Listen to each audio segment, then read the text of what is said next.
Nikhil of class UKG. I am telling you about season. There are 4 main seasons in India. The first season is summer season.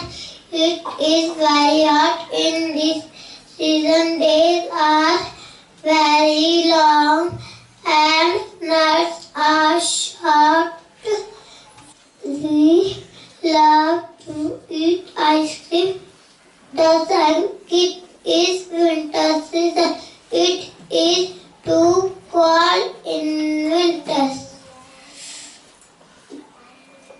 Days are short and nights are very long.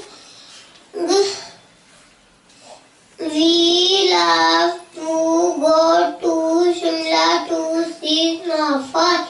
The third is rain season. The sky is covered with dark clouds.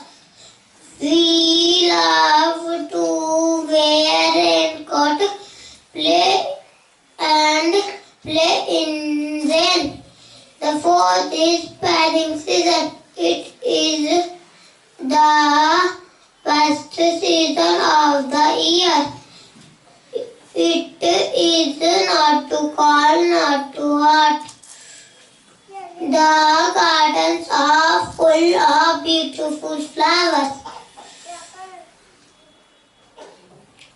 We